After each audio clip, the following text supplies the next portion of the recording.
non-negative means greater than or equal 0. Okay. And at the same time, you know, it is about solving an inequality. Can you factorize? So if you can't factorize, what is the next step? Completing the square. Right. In completing the square, I would like to always keep this the leading coefficient as +1. So usually when you have minus, you take it out. But here we have some advantage.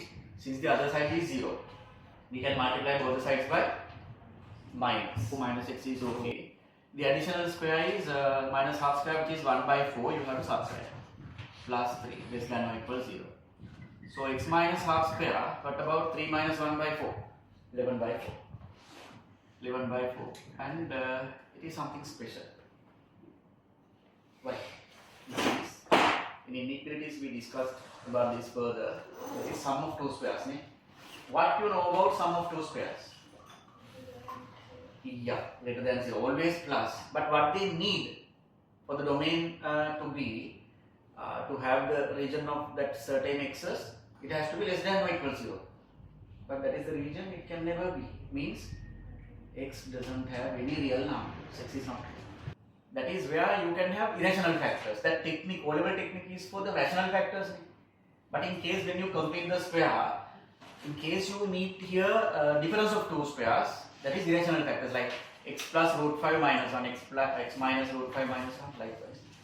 There you have to minus 1. Yeah, likewise the root. Had it been the denominator restriction only, it would have been non-zero. So when you combine them,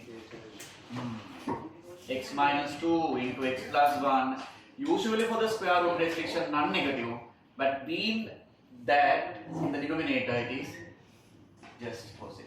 So you have solved this. Minus 1 plus 2 plus plus plus minus plus.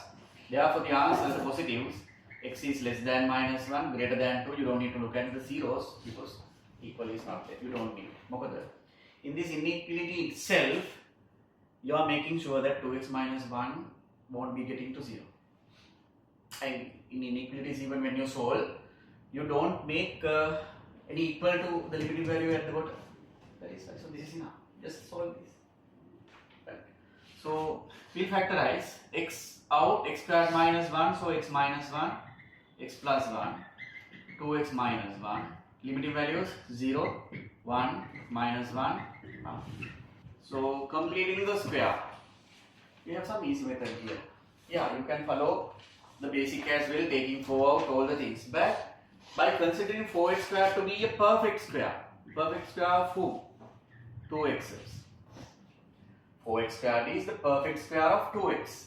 So 2x squared is 4x squared here. How to have minus 4x in the middle? Place 1. Minus. That is a special way, right? Specially done for this question. Otherwise, it should be taking 4 out and all the things. So now let us converse the process.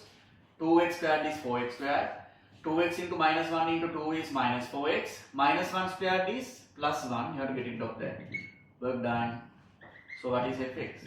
2x minus 1 squared minus 6. That is how I completed the square.